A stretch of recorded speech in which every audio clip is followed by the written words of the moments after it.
Buenas noches, soy Federico Galeano Estigarribia. Bienvenidos a Líderes. En el programa de esta noche, el líder invitado es el doctor Julio Mazzoleni, ex ministro de Salud Pública. Para algunos, un héroe cuya gestión ha permitido que los costos en términos de vida hayan sido menores en Paraguay en cuanto al impacto de la pandemia. Para otros, no tan héroe, culpable, a lo mejor no de hechos de corrupción, pero sí de inutilidad para combatir, culpable de algunos errores importantes en la gestión del Ministerio de Salud en plena pandemia. El doctor Julio Mazzoleni recientemente acaba de presentar su libro titulado Irrupción. Vamos a hablar sobre el libro y sobre su contenido con nuestro invitado de hoy. También le vamos a pedir que él nos diga en qué cosas se equivocó o qué cosas pudo haber hecho mejor durante su gestión como ministro. Vamos a presentar el programa y ya estamos con nuestro invitado, el doctor Julio Mazzoleni, aquí en Líderes desde los estudios de ABC TV.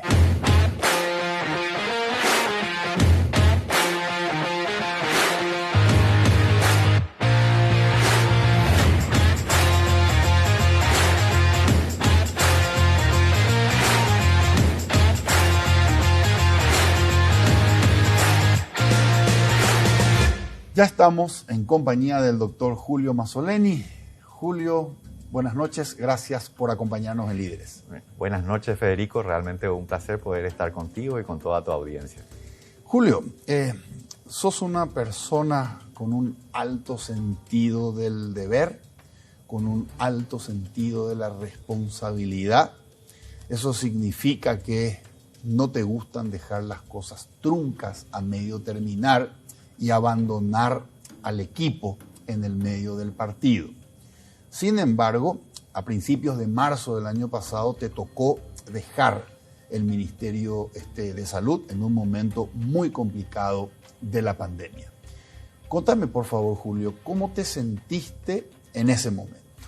Bueno, naturalmente, en primera instancia, uno tiene siempre un espíritu combativo. Eso se requiere en una cartera tan sensible como salud. Y mi primera decisión fue la de mantenerme ahí por los motivos que expusiste, ¿verdad? No era una expresión de soberbia, ni mucho menos, sino que yo sentía que necesitábamos seguir sosteniendo los procesos para conseguir las cosas que nos faltaban y sobre todo un sinnúmero de proyectos que el Ministerio estaba llevando adelante. Sin embargo, un análisis posterior con el presidente y parte de su equipo me permitió ver también en alguna medida que había algunas cuestiones objetivas que podían de alguna manera complicar también el relacionamiento del Ejecutivo con el Parlamento y los objetivos superiores del Estado que teníamos para la población.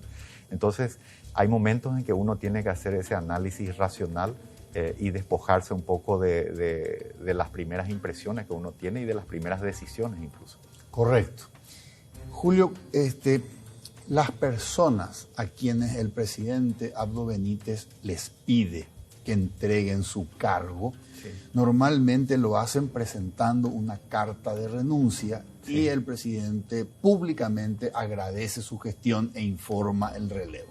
Sí. En tu caso no hubo ni carta de renuncia ni tampoco un agradecimiento público por tus gestiones. ¿Por qué, Julio? Bueno, básicamente porque, como lo expreso en el libro, Federico, yo había dicho que no iba a renunciar y sentía internamente, que como lo expreso también en el libro, quizás sea una cuestión de semántica para quien lo ve de afuera, pero para mí internamente era muy importante sostener esa palabra. Y en ese sentido, cuando el presidente y su secretario privado me piden la carta de renuncia, yo le digo: te pido, presidente, por favor, que me saques del cargo y que yo no voy a renunciar, ¿verdad?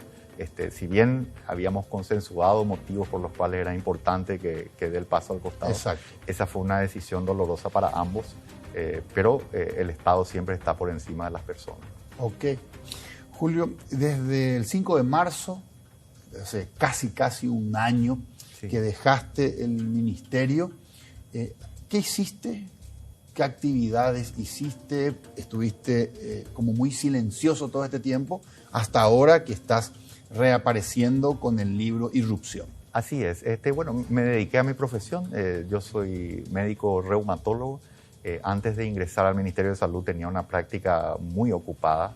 También me dedicaba a la parte asistencial y también académica, ¿verdad? Entonces retomé la parte de mi práctica privada prácticamente desde fines de marzo o primeros días de abril. Bueno, y a eso me estoy dedicando actualmente. Y bueno, también al proyecto del libro que lo estaba haciendo de manera muy, por decirlo, discreta. Y bueno, finalmente pudimos culminar esto con la ayuda de un equipo y bueno, estamos aquí un poco divulgándolo. ¿Por qué la necesidad? Voy a escribir un libro. Sí, mira, porque yo creo que es muy importante. Primero, se necesita un cierre personal, pero sobre todo mi intención era poder llegar a mi familia, a mis amigos y a una parte del público que generosamente me ha apoyado y que quería llegar a ellos con una historia sin distorsiones, una historia sin descontextualizaciones y desde la perspectiva de un testigo privilegiado de probablemente el momento histórico más relevante de la humanidad de los últimos 50 años. Okay. Y creo que entender también cómo funciona la burocracia pública, qué se cuece detrás de bambalinas y sobre todo poder hacerlo ya en un momento donde altos intereses del Estado ya no podían estar en peligro, ¿verdad? Correcto. Julio, ¿crees que a partir del libro y toda tu historia contada en el libro, algunas personas van a volver a recuperar esa percepción positiva que tenían con respecto a vos y que se desdibujó un poco cuando se complicó el panorama de la pandemia en el país? ¿Crees que esto va a ayudar a que se recupere esa imagen positiva? Bueno, francamente no es mi aspiración. Yo tengo la intención de contar la historia como yo la veo. Okay. Y lo quiero hacer directo al público porque entiendo, y esto no pasa solo en Paraguay, que existen muchos intereses, hay muchas cuestiones también viscerales de la gente. O sea, a veces hay gente que es militante, incluso en el ámbito mediático, periodístico, que no es necesariamente un periodista. Hay muy pocos periodistas que pueden no alinearse consciente o inconscientemente con la línea editorial de sus medios. Hay menos todavía que son rigurosos con la evaluación de los datos y el conocimiento de cómo funciona la administración pública, los plazos administrativos, los plazos jurídicos, etc. Y bueno, y todavía es más difícil a veces sacrificar la noticia por la verdad o la popularidad para quien forma opinión diciendo yo quiero contar, y creo que lo logro hasta cierto punto, una historia más equilibrada, ¿verdad? Entonces, de acuerdo no a la agenda de los medios, sino a mi perspectiva lo más honesta posible. ¿Te sentiste atacado por un sector de la prensa? Mira, yo creo que eso lo sentí como normal, ¿verdad? Lo que sí resulta un poco decepcionante a veces es la manipulación así grosera de algunos elementos. Hay algunas críticas que son muy válidas, ¿verdad? Y yo las acepto, y todo hombre público tiene que saber que está expuesto a ellas. Ahora, cuando hay elementos así tan claramente distorsionados es donde a uno realmente le genera cierta inquietud, ¿verdad? Ok. Julio, el doctor Carlos Morínigo, sí. Carlos Morínigo, me corrijo, neumólogo, hizo algunos comentarios respecto a tu reciente aparición en los medios con el libro. ¿Te puedo leer? Sí, con mucho gusto. Él decía en una entrevista radial: me parece que es un acto de caradurismo sin límites. Es inoportuno que presente su libro en este momento de la pandemia. Su intención es justificar su inutilidad plasmada en hechos de corrupción y falta de insumos. El doctor Masoleni se rodeó de personas que no entendían ni atrás ni adelante las gestiones del gigante Ministerio de Salud. ¿Qué le respondes al doctor Morínigo? Mira, suena más a susceptibilidad herida que a racionalidad. Hay que recordar que el doctor Morínigo estuvo 9 meses en el Ministerio de Salud Pública y jamás se ha enfrentado ni remotamente a los desafíos que hemos tenido nosotros. La mayor epidemia de dengue, la pandemia, solo para citar algunas cosas. Y bueno, y ese equipo que él critica, Le recuerdo que, por ejemplo, ha hecho un crecimiento en el área de atención primaria de salud de un 25%, son 200 unidades de salud familiar, lo que equivale a 4 veces más que lo que se hizo en todo el periodo 2013-2018. Ha crecido, ha triplicado el número de camas de terapia intensiva, lo que equivale a eso, el triple de todo lo que se hizo en la historia del Ministerio de Salud Pública. En el ámbito de la informatización, hemos pasado de un hospital informatizado a más de 30. Hoy, si vos sos un usuario del sistema de salud pública y vas a un hospital de esto, antes esperabas 4 horas y media, hoy esperas 30 minutos. Hoy Federico Galeano, si consulta, yo puedo ver desde el ministerio cuántos comprimidos te prescribieron y quién te prescribió. Y sé cuánto consume ese hospital y puedo planificar la proyección de eso. Y las normativas. Hemos pasado de valga la redundancia, de pasar vergüenza casi en ámbitos internacionales sobre cuestiones de legislación y normativa sobre el tabaco, no solamente a ayornarnos y ponernos en vanguardia con nuevas normativas sobre vaporizadores, por ejemplo, sino que se nos fue otorgada la sede del APRECO, ley de trasplante de médula ósea. Hemos hecho lobby o hemos utilizado, ya sea según la conveniencia política, resoluciones o decretos o leyes, porque hay veces que no podés gestionar algo en el Parlamento. En fin, o sea, el crecimiento que se ha dado en salud es inédito. Y una última cosa, discúlpame que me extienda un poquito, no, pero tranquilo. En el ámbito de la atención primaria de salud, por ejemplo, el 90% de las unidades de salud familiar tenían problemas serios de infraestructura, de equipamiento y de personal. Esa brecha de 90% se cerró en menos de 10% en este momento. Y en áreas donde el Estado no había llegado nunca, áreas turbulentas. Todo eso se hizo en esto. Así que yo creo que la labor que llevó adelante el Ministerio de Salud Pública, si uno hace una auditoría genuina, racional, se va a dar cuenta que los avances son inéditos, ¿no? Ok. ¿Con cuántas unidades de salud familiar funcionando iniciaste tu gestión? Te decía, alrededor de 800 más o menos, pero el 90% de ellas teníamos lugares donde estaban básicamente en ranchos, no tenían el equipo completo de recursos humanos, no tenían instrumentales, se caían, tenían goteras, un desastre. Okay. Y todo eso se ha logrado a esta altura. Hay más de 200 unidades de salud familiar nuevas, pero lo que destaco es que más o menos 50 de ellas, un poco más, están en áreas donde el Ministerio de Salud nunca llegó, y muchas de ellas en el norte del país, en zonas muy conflictivas y turbulentas, ¿verdad? Correcto. Entonces, y eso también nos permitió incluso hacer una reforma del sistema de salud. Hoy tenés una distribución de las diferentes direcciones, otro viceministerio para un gigante de 50.000 personas, y sí coincidimos, ¿verdad?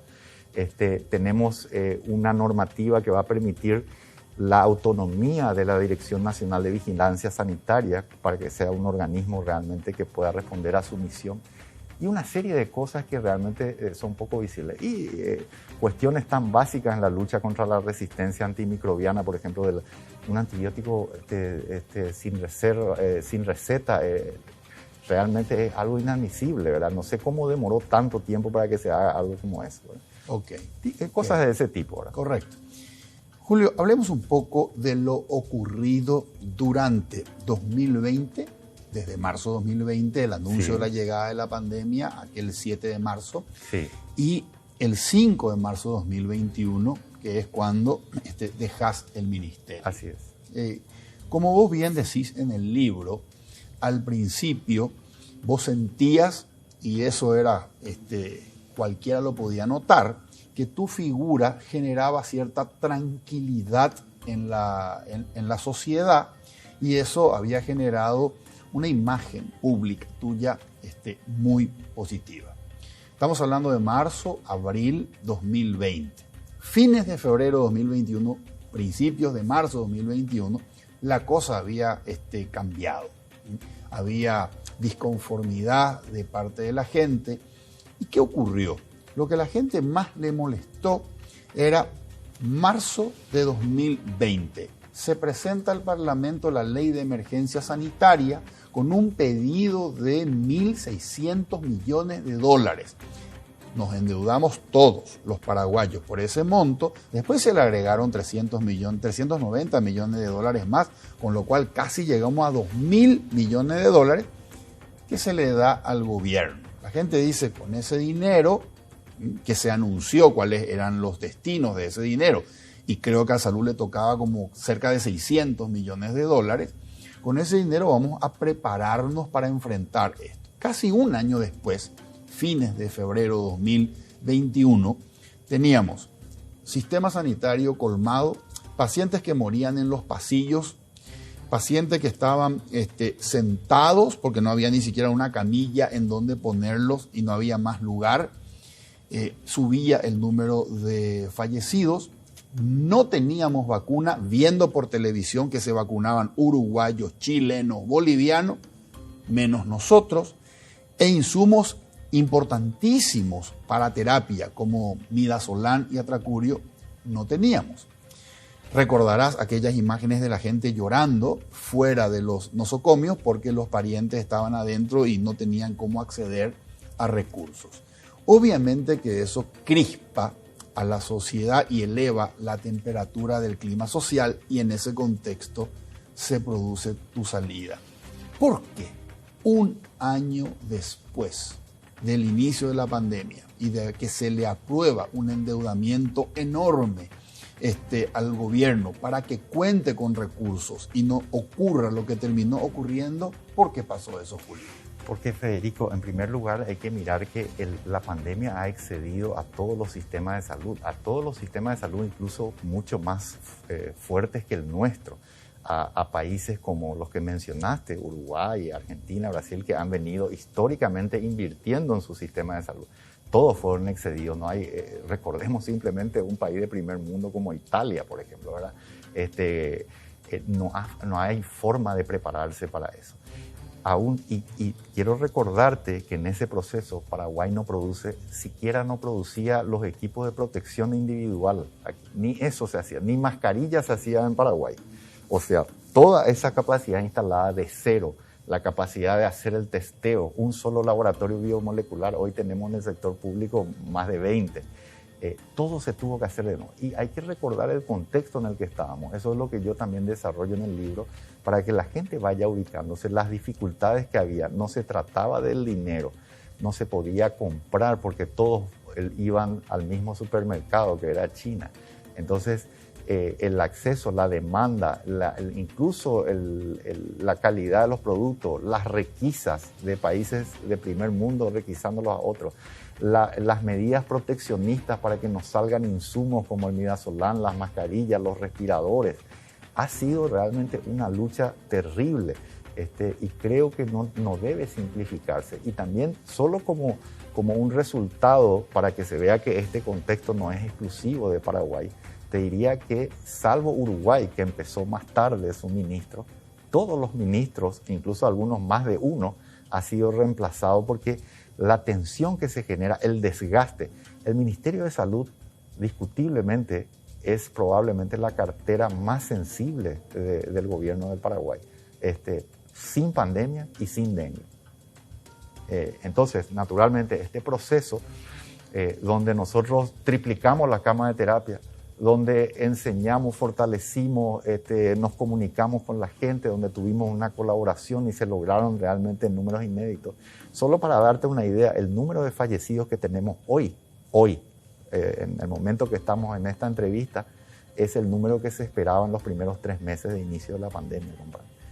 O sea, si esas medidas que no se hubieran tomado y que francamente yo lo describo en el libro, las tomamos porque no teníamos otra opción, no por una visión que uno pudiera decir, digamos, esperábamos, esos resultados fueron mucho mejores de lo que nosotros esperábamos, ¿verdad?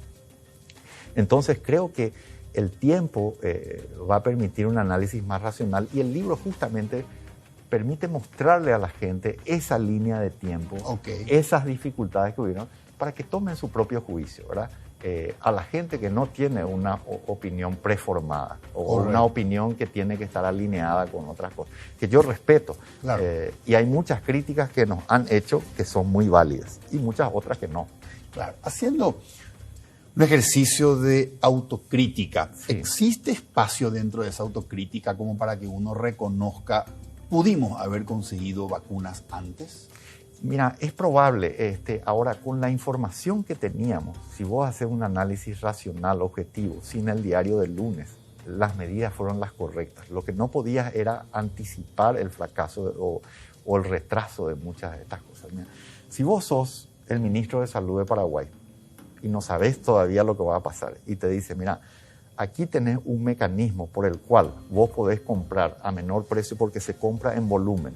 Encima va a comprar una entidad que está acostumbrada a lidiar con vacunas. Todas las complicaciones logísticas, jurídicas, técnicas propias van a hacer eso. Tenés una infraestructura modesta que te permite afrontar vacunas con ciertos requerimientos logísticos. Vamos a ponerlo concreto, 2 a 8 grados, ¿verdad? Son vacunas que ya tenés experiencia por el tipo de plataforma, ¿verdad? Tu organismo técnico te dice, mira, ese es el camino, con lo cual yo estuve de acuerdo incluso, ¿verdad? Okay. Cuando me dice el organismo técnico, mira, este es el tipo de vacuna. COTENAI. El COTENAI. Entonces, yo procedo y vamos por ese lado, ¿verdad? Asumiendo que incluso también hay que recordar, porque la gente se olvida esto porque no tiene por qué saberlo, pero al principio la población blanco de las vacunas era el 20% de nuestra población, solo la población mayor y vulnerable, ¿verdad? 65 años para arriba. 65 años para arriba o personas que padecían diabetes, hipertensión, obesidad, etc. Ese cálculo se hizo y nosotros solicitamos al mecanismo COVAX un excedente. O sea, yo pedí más. El cálculo era 1.500.000 personas. Nosotros pedimos para 2.100.000 más o menos. Entonces, todo ese tipo de cosas, también considerando que el ministerio es susceptible de demandas jurídicas si hay, por ejemplo, un vencimiento de vacunas, ese tipo. Hay muchas cuestiones administrativas. Y hoy uno con el diario del lunes puede decir, no, pero tenés que irte nomás por eso, a traer a cualquier costo. Los responsables del manejo de la cosa pública somos nosotros, ¿verdad? Entonces, las decisiones fueron muy racionales. Y otra cosa que explico en el libro, pero que no lo podía decir en ese momento, era por unas cuestiones de acuerdo de confidencialidad, no porque yo no quisiera decirlo. Las negociaciones, conforme ya íbamos vislumbrando la posibilidad de un retraso, las negociaciones bilaterales con los fabricantes empezaron ya en agosto del año 2020.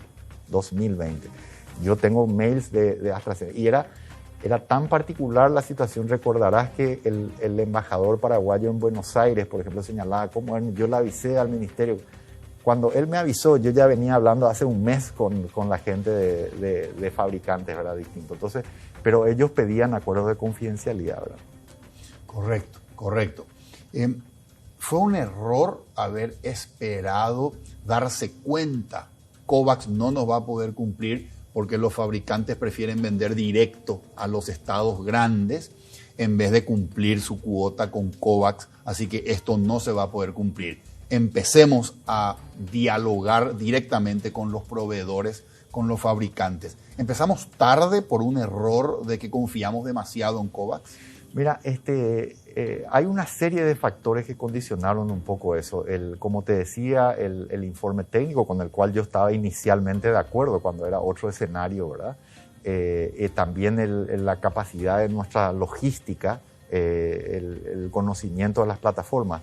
Hay que recordar un punto también. En mayo del 2021, ya después de mi salida, se relajan también los requerimientos de conservación de las vacunas de plataforma RNA mensajero, Pfizer, Moderna, etc. Entonces, una serie de estos elementos no los teníamos presentes. En una de las determinadas reuniones con el COTENAI, cuando esto estaba adquiriendo esta visibilidad, yo me reúno con ellos y les dije, miren, para la parte del COVAX voy a seguir estas recomendaciones, pero para lo que hace a las compras bilaterales voy a comprar lo que haya disponible con un criterio de oportunidad, ¿verdad? Y bueno, eso fue lo que hicimos básicamente. Y bueno, hubo retrasos incluso con aquellos con los cuales habíamos cerrado. Yo cierro con el fondo ruso, creo que a principios de enero, y hubo rezagos, como todo el mundo conoce, en todos lados. Correcto. Cuando yo recibo recién la firma del contrato en febrero, un mes después, una cosa así. Es cierto, Julio, que sí, cerraste o acordaste con el Instituto Butantan de San Paulo 2 millones de dosis que teníamos que recibir y que Jair Bolsonaro dijo, no, paren eso porque nosotros lo necesitamos para la vacunación interna en Brasil. ¿Pasó eso? Bueno, te hago una precisión. Es cierto que tuvimos un preacuerdo, una oferta, un número concreto de precio incluso, y bueno, esas son las vacunas chinas de las que yo hablaba constantemente, ¿verdad? Después, posteriormente, se cae eso, y yo no puedo hacer un juicio de valor porque desconozco y porque además sería irrespetuoso, ¿verdad? Pero había una tensión política de la cual hablaban los propios medios de comunicación brasileños, ¿verdad? Una tensión política con el Estado de São Paulo. Y, bueno, yo no puedo hacer juicio de valor sobre cuáles fueron las razones o si eran válidas. Correcto, o no, pero correcto. puedo decirte que esa operación cayó no solamente para Paraguay, porque no era Paraguay el único país que tuvo esa oferta, pero ciertamente nos dejó ahí. Y cuando decías nuestra negociación con las plataformas RNA Mensajero, Pfizer, Moderna, efectivamente se dieron e incluso tuvimos una oferta concreta. El problema es que como había muchas vacunas reservadas en ese momento, ellos no nos podían entregar esto hasta el último trimestre del año 2020, lo que básicamente nos dejaba en exactamente la misma posición, ¿verdad? Correcto. Hoy con el diario del lunes, Sí. decís, no le hubiese hecho tanto caso al Cotenay y me hubiese ido por la oferta que tenía. Mira, obviamente eso hoy es fácil decirlo. En ese momento el dictamen del Cotenay a mí me parecía muy razonable, de hecho, para nuestra realidad. Pero Porque, trataba de manos. hasta cierto punto, o sea, yo creo que nos enfocamos en una vacuna que parecía estar muy disponible y que finalmente no los tuvo, ¿verdad? Ok. Julio, incidente que también fue muy mediático, Sí. y que afectó tu imagen porque vos podés delegar una tarea, pero no la responsabilidad como Cierto. ministro. Compra vía excepción. Cargamento de productos que vinieron de China y que tenían anomalía. Sí.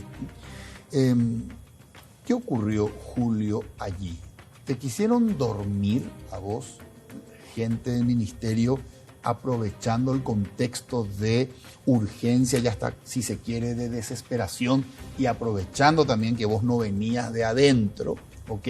¿Te quisieron dormir confabulados con el denominado Clan Ferreira? Mira, yo te puedo hablar de lo que hasta donde yo veo la situación y hacerte entender a vos y al público en general que nos escucha hoy que los deseos de hacer algún beneficio a costa del Estado, muchas veces por mecanismos, digamos, de corrupción, son constantes. No es ahí en el insumo chino. El Ministerio de Salud de manera rutinaria, cotidiana, rechaza elementos que se le entregan. De manera cotidiana genera multas. Obviamente no adquieren la notoriedad. Y hay que recordar que previo a eso hubo más de 3 compras por vía de la excepción porque no tuvo oferentes. Estábamos en una situación desesperante, ¿verdad? No podíamos conseguir los insumos. Te recuerdo también que en toda la región, e incluso Estados Unidos devuelve mascarilla, Europa devuelve mascarilla y otros insumos. Correcto. Respiradores en la Devuelven Argentina. porque tenían anomalías. Claro, o porque no tenían las especificaciones técnicas. Cuando vos sos el Ministerio de Salud, vos decís, tiene que venir, tiene que ser un bolígrafo con estas características, esto, hasta que no te trae el bolígrafo ahí, vos no podés hacer un juicio de valor ni echar a andar los procesos administrativos correspondientes. Y cuando los echás a andar, tienen que tener un cierto plazo que debe respetarse, ¿verdad? ¿Por qué, Julio, antes de adjudicar esa compra a una empresa de Clan Ferreira, las licitaciones o los llamados se declaraban desiertos porque no se presentaban proveedores? Porque estábamos viviendo un mundo y un mercado absolutamente distorsionado, donde si vos eras una empresa privada y te ibas a comprar a China, no tenías ninguna garantía de que tu mercadería y tu inversión llegaran o que no se perdieran. Es más, yo le reúno a los titulares de distintas cámaras que son proveedoras del ministerio antes de esto, para intentar incluso hacer una compra, digamos, en acuerdo.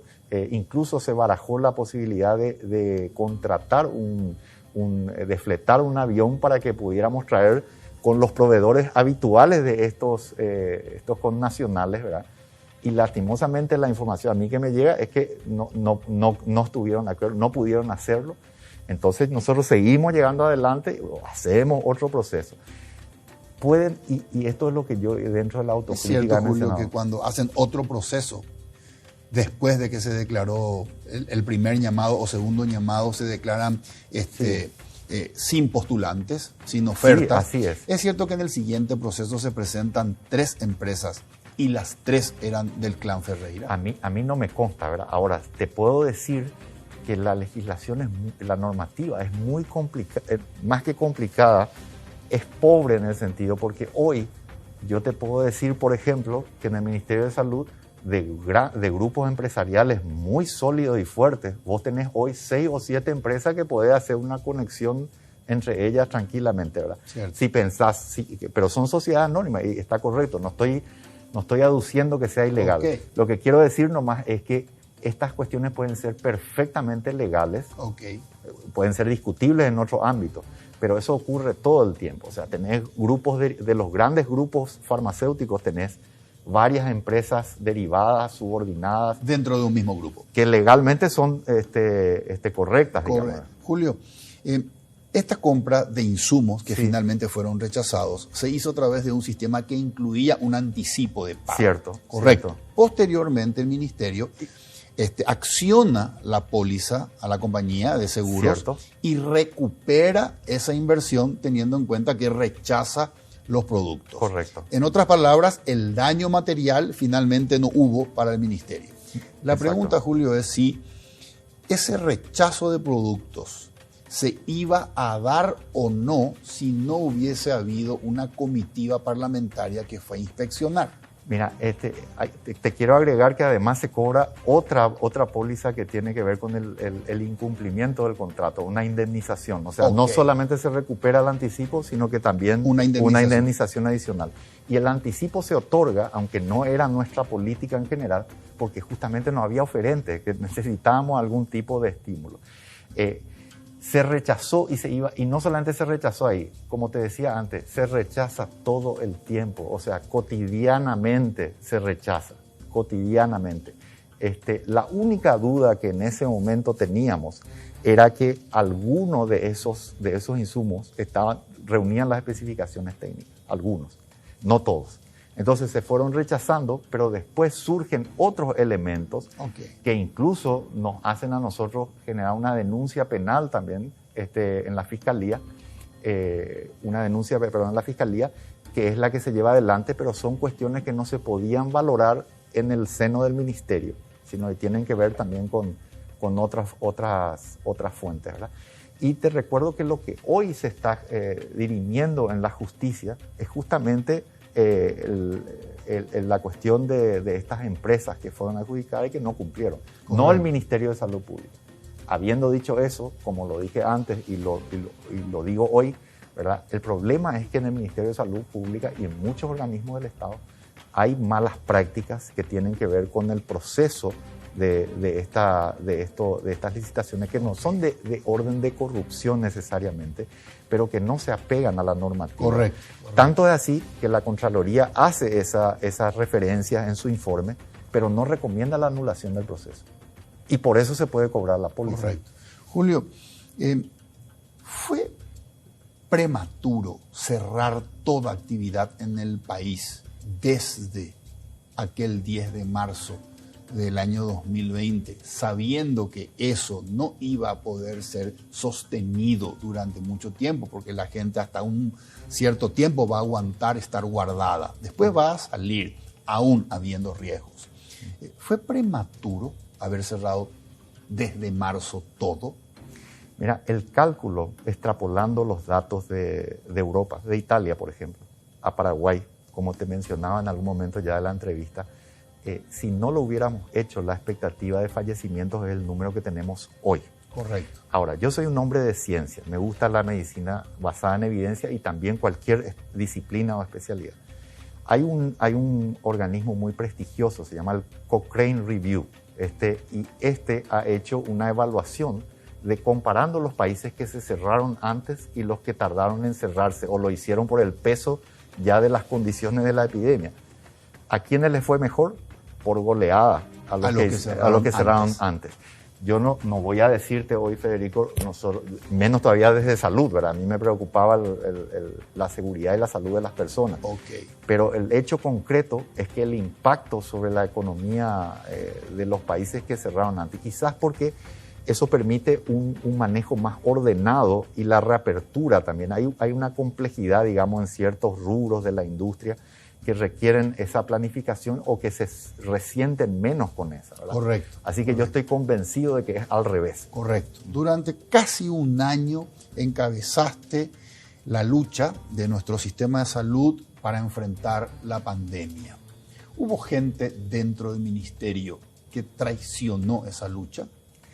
Mira, hay una minoría, yo diría que en varios organismos del Estado, algunos funcionarios públicos que están acostumbrados a ciertos procesos de incentivos, de coimas, de falta de transparencia, todo ese tipo de cosas. Incluso yo he tenido en algunas ocasiones, no sé si sospecha, creo que la certeza en realidad de algunas, incluso algunos actos donde creo que interfirieron para que no saliera positiva. Sabotajes, para decirlo un poco.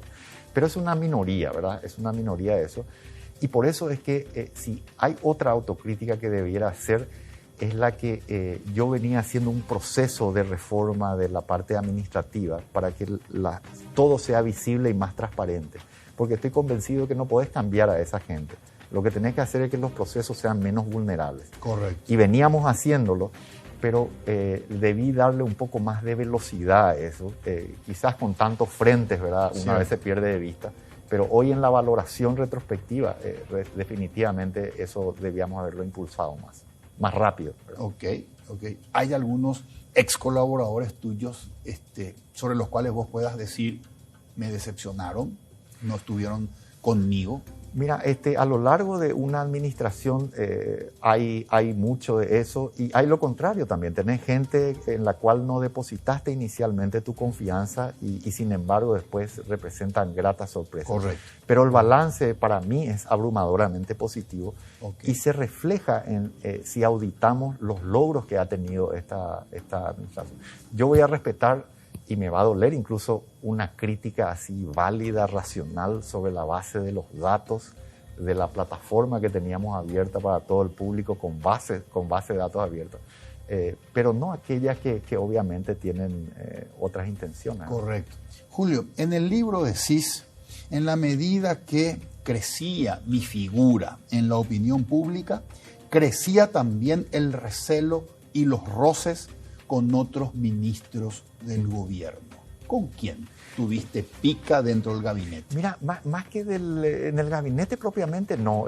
Me refería más bien a que de manera natural casi el gobierno del país tenía como agenda el tema salud y pandemia, ¿verdad? Entonces se subordinaron, yo diría apropiadamente, casi todas las decisiones y todos los decretos, la organización a colaborar estrictamente con salud. Y eso generaba de repente ciertas repercusiones naturales, sobre todo en el ámbito económico, pero también en actores políticos fuera del gabinete. Yo tengo que ser honesto, recibí una colaboración y ayuda de la inmensa mayoría de todos los estamentos, ¿verdad? Correcto.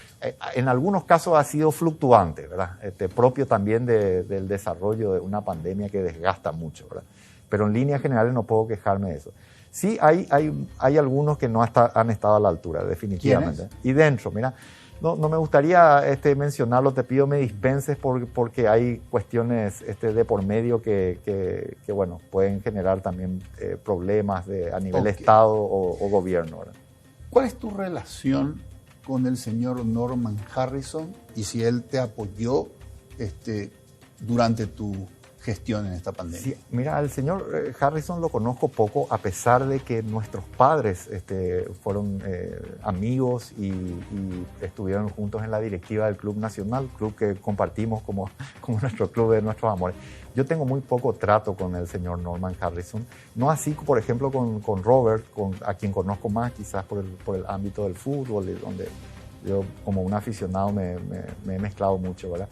En el caso de Norman, él nos hizo una oferta de la logística para las vacunas de plataforma RNA, para Pfizer concretamente. El tema es que en ese momento nosotros estábamos en arduas negociaciones para conseguirla. Yo acepté esa oferta de él y la acepto y me pareció generosa, pero nosotros estábamos en una etapa previa donde teníamos que superar, primero llegar a un acuerdo con el fabricante y teníamos que superar algunos obstáculos de orden jurídico, leyes que teníamos que ajustar porque había unas exigencias muy altas de esa vacuna y tenían que pasar por el Parlamento. Entonces había como etapas distintas. Yo no sé si él las interpretó como claro, una falta de o no aceptación, ya no puedo especular. En el año 2020, Julio, en el año 2020, el señor Norman Harrison estaba involucrado en intereses políticos. Sí. Posteriormente, después él dijo, me quedo en el sector empresarial y descabalgo de cualquier interés por la política. ¿Percibiste vos algún tipo de oportunismo de parte de él, sabiendo que él estaba con intereses políticos en esos momentos? Mira, yo lo definiría como una picardía política, porque cuando lo que ofrece hoy el señor Harrison, y de lo cual tenemos que estar agradecidos como país, es la logística, ¿verdad? Correcto. Pero él nunca, ninguna empresa paraguaya, ninguno del sector privado tenía la capacidad de importar estas vacunas como sector privado. Ninguna. Por la sencilla y llana razón de que los fabricantes no hablan con el sector privado. Me lo han ratificado innumerables veces. Tanto es así que yo tuve que hacer cartas para varios de grupos empresariales paraguayos para que siquiera los escuchen. Entonces, en algún momento se insinuó y no se aclaró, yo creo que como una picardía política cuando estaban en ese proceso, que supuestamente iban a traer las vacunas. Eso nunca estuvo al alcance del sector privado, ni de los intermediarios, muchos de los cuales iban a los medios de comunicación para decir el Ministerio de Salud no nos escucha. Lo que en realidad querían era hacerse del capital para después arrogarse la representatividad del país y ir con los fabricantes. Correcto. Así que quiero ratificarlo, subrayado. Fabricantes nunca iban a vender al sector privado. Incluso hoy, a mi salida, casi un año después, no lo hacen todavía. Correcto, correcto. Hubo un hecho a fines de febrero del año pasado o principios de marzo y que tiene que ver con la renuncia del doctor Felipe González, en aquel entonces director del INERAM, renuncia que la hizo a través de una entrevista o en una entrevista radial. Renunció al aire. Contame cómo ese hecho impactó en tu salida posterior como ministro. Bueno, en primer lugar tengo que decirte que el doctor Felipe González es uno de los mejores directores que he tenido. Tanto es así que él ha superado varias administraciones. Él es un director que ha estado ya en la época de la administración del ministro Barrio y del ministro Morínigo, si mal no recuerdo, ¿verdad? Entonces, yo mismo lo he ratificado porque lo conozco profesionalmente. Además, es una persona íntegra, una persona de muchísima autogestión, muy conectada, tiene muchos amigos que han ayudado en periodos difíciles. Pero se equivocó. Mira, lo que pasa es que yo no puedo ser yo tan estricto, solamente en el sentido de que cuando uno está bajo tanta presión, de repente no elige cuándo quebrarse, ¿verdad? Naturalmente yo creo que el hacerlo al aire seguramente generó un golpe final importante sobre una situación ya muy difícil y desgastante, ¿verdad? Entonces, bueno, es solamente mi intención fue un poco describir cuál era el escenario previo a mi salida y creo que esos elementos son importantes. Muchas veces en la prensa ocurren eventos o hechos que uno no dimensiona inicialmente y que se van amplificando y agrandando y a veces exigen que uno salga, ¿verdad?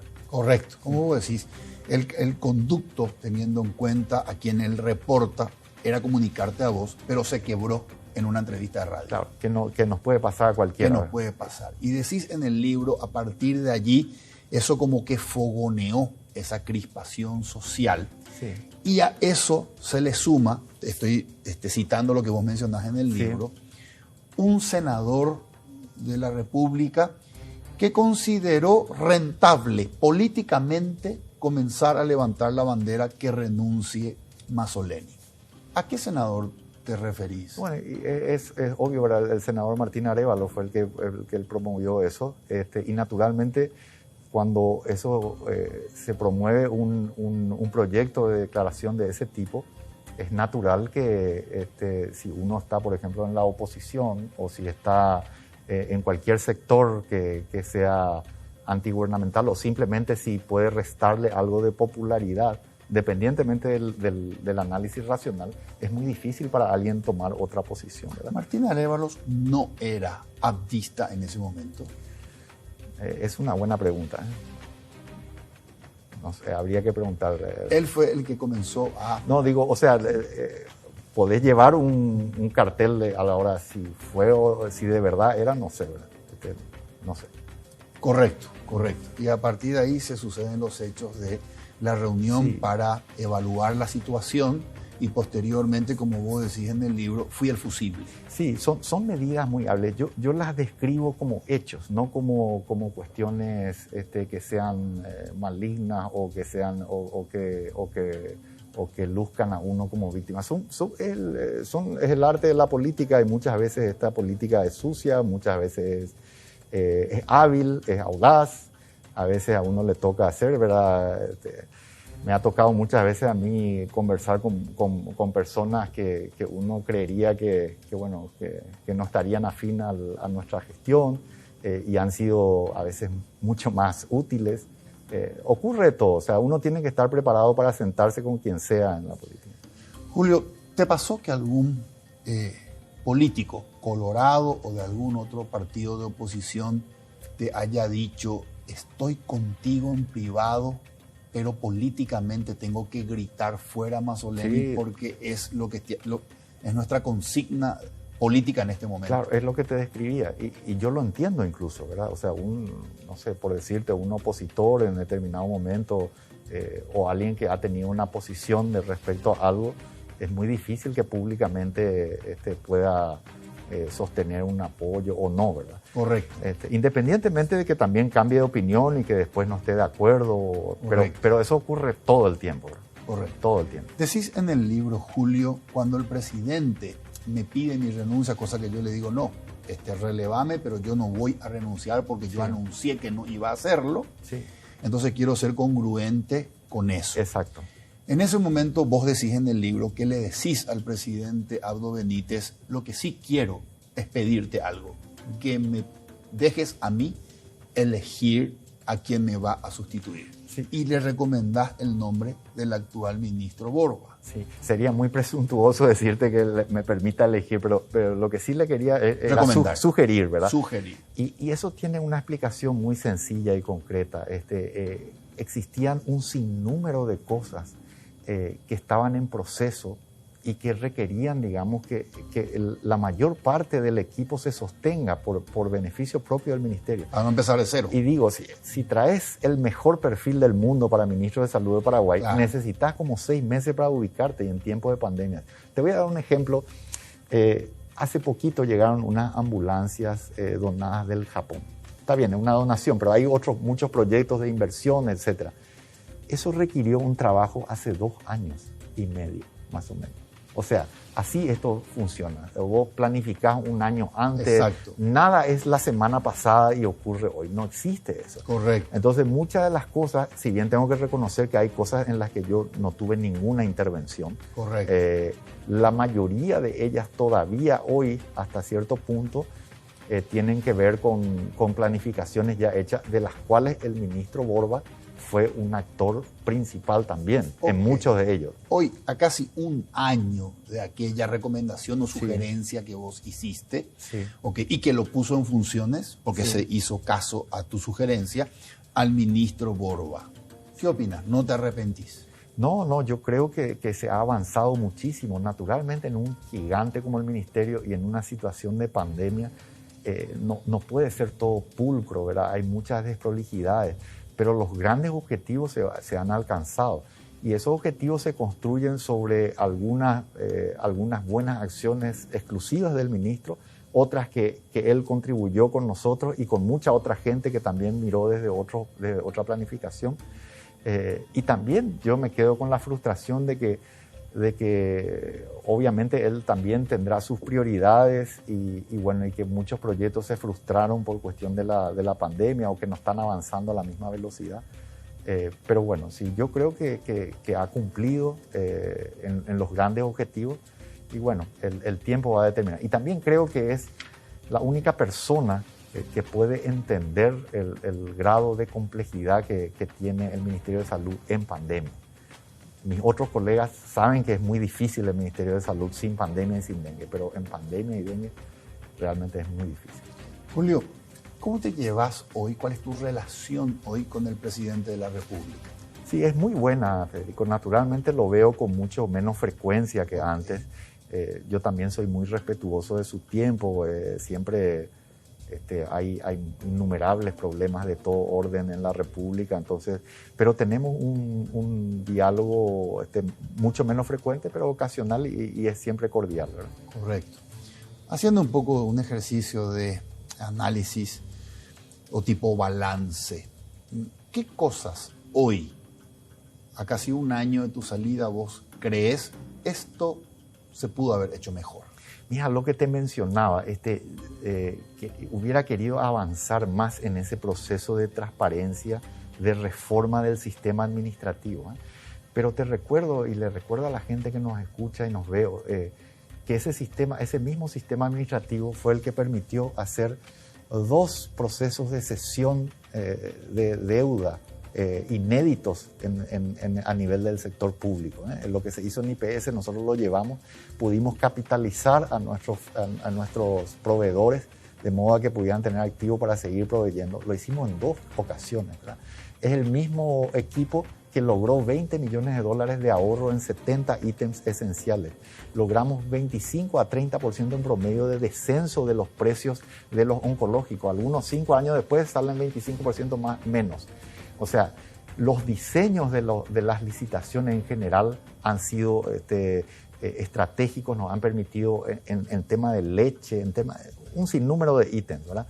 Entonces, todo eso naturalmente no tiene el relieve. Por otra parte, es lo que corresponde, pero muestra simplemente que ha habido un esfuerzo muy grande. Pero el tema de esas malas prácticas, de esos procesos de visibilidad de cada etapa, eso hubiera querido hacerlo más rápido, ¿verdad? Ok. ¿Te gustaría volver a ser ministro de Salud? No me veo ahí en ese momento. Sí me gustaría contribuir de alguna manera al Estado en el futuro a mediano y largo plazo. No en el futuro inmediato, porque yo lo consideraría, y de hecho lo dije a mi asunción al ministerio, no quiero usar como trampolín. Esto no me parece que no sería eso sí sería oportunista, ¿verdad? ¿No estás afiliado a ningún partido político? No estoy afiliado a ningún partido y de hecho me han solicitado que lo haga, pero me pareció también que no correspondía en ese momento. ¿Pero sí te interesa la política en el futuro? Mira, siempre me ha interesado la política como ciudadano, pero las políticas públicas, ¿verdad? Okay.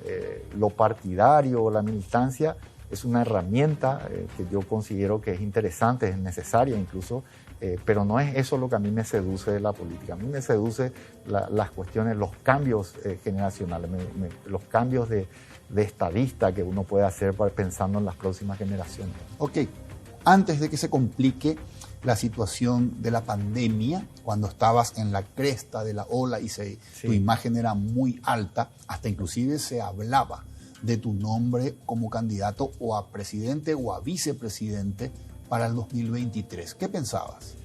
Mira, en ese momento realmente estaba muy enfrascado en lo mío, no podía estar ajeno, sabía que era una expresión de deseo de mucha gente, ¿verdad? Pero la veía como una cuestión realmente muy lejana, muy prematura y además no me parecía apropiada en ese momento. Correcto. Julio, si Durante tu gestión como ministro, ¿te llegaba a tu escritorio un informe con una solicitud para que el ministerio pague al IPS los gastos de internación del pastor Emilio Abreu? Sí. ¿Cómo hubieses actuado? En base a la normativa. Y la normativa establece que es así, que es correcto, ¿verdad? Ahora, te voy a poner, hay que pensar un poco más grande. Yo entiendo de repente la crispación que eso puede generar, pero tiene que transmitirse correctamente. Vos sabías que el IPS, vamos a usar ese ejemplo mismo, trasplante de médula ósea no hace de niños. ¿Sabes quién hace de niños? El Hospital Acostañú del Ministerio de Salud Pública. O sea, que si vos sos un asegurado de IPS y tenés la desgracia de que un niño, hijo tuyo, por ejemplo, necesita un trasplante de médula ósea, tiene que irse o va a irse al Hospital Acostañú. De hecho, durante nuestra gestión se consiguieron los recursos, se impulsó la ampliación del hospital con un pabellón justamente para el área oncológica. Entonces, no hay que pensar en el chiquitaje. Acá lo que hay que pensar a nivel país es que el ministerio, o mejor, el sistema de salud tiene que integrarse, lo que logramos durante la pandemia. Porque uno piensa que acá se está sacando dinero del IPS. Si vos haces la ecuación... Del Ministerio de Salud. Si vos haces la ecuación compensación IPS, Ministerio de Salud Pública a nivel país, quien sale ganando lejos del IPS, no es el Ministerio de Salud Pública. ¿Cuánta gente en el Ministerio de Salud Pública consulta que es asegurada de IPS? O en el interior del país ni siquiera hay presencia por decirte, en lugares como Concepción, Salto del Guairá, no hay presencia suficiente de IPS. Y además cuando vos haces dos, y si tenés presencia lo doy, haces dos hospitales, a uno tiene el aparato de rayo y no tiene y el otro tiene el radiólogo. Y no tenés suficiente gente para cubrir ninguno de los dos hospitales. Entonces, hay que hacer un sistema de compensación y nosotros iniciamos el costeo de eso. Ahora, Julio, la gente, y yo comparto eso, la gente asume, las autoridades están para tomar decisiones en cuanto a políticas públicas, en este caso, cuidar la salud de la gente, pero por otro lado, cuidar los recursos que son limitados. ¿Cierto? ¿Eso qué significa? Eso significa, si yo le doy al que tiene, le quito, porque yo no tengo ilimitados recursos, son limitados, y si le doy al que tiene o al que puede conseguir, condeno al que no tiene y que no puede conseguir porque sus activos son una pala y una azada y una vaca.